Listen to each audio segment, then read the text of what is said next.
Hulagu Khan کی بیٹی Baghdad میں گشت کر رہی تھی کہ ایک ہجوم پر اس کی نظر پڑی۔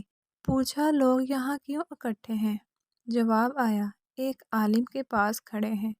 اس نے عالم کو اپنے سامنے پیش ہونے کا حکم دیا۔ عالم کو تاتاری شہزادی کے سامنے لا حاضر کیا گیا۔ شہزادی مسلمان عالم سے سوال کرنے لگی، کیا تم لوگ اللہ پر ایمان نہیں رکھتے؟ عالم: یقیناً ہم ایمان رکھتے ہیں۔ شہزادی: کیا تمہارا ایمان نہیں کہ اللہ جسے چاہے غالب کرتا ہے؟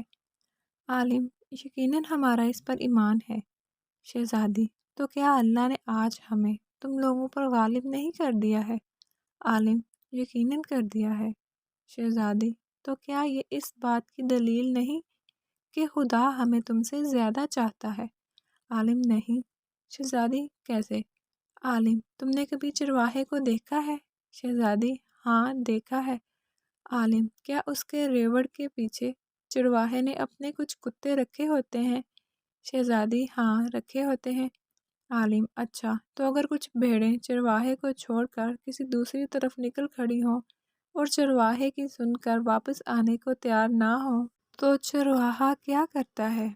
شہزادی: وہ ان کے پیچھے اپنے کتے دوڑاتا ہے تاکہ وہ ان کو واپس اس کی کمان میں لے آئیں۔ عالم: وہ کتے کب تک ان بھیڑوں کے پیچھے پڑے رہتے ہیں؟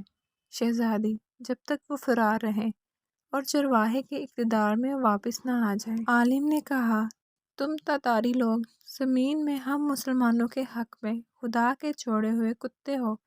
جب تک ہم خدا کے در سے بھاگے رہیں گے اور اس کی اطاعت اور اس کے منہج پر نہیں آ جائیں گے، تب تک خدا تمہیں ہمارے پیچھے دوڑائے رکھے گا اور ہماری گردنوں پر مسلط رکھے گا۔ جب ہم خدا کے در پہ واپس آ جائیں گے اس دن تمہارا کام ختم ہو جائے گا۔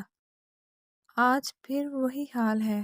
آج کتے ہم پر مسلط ہیں، یہودیوں، عیسائیوں اور لبرلز کی صورت میں، اور جب تک ہم واپس نہ آ جائیں اسلام کی طرف تب تک ہم پر مسلط رہیں گے۔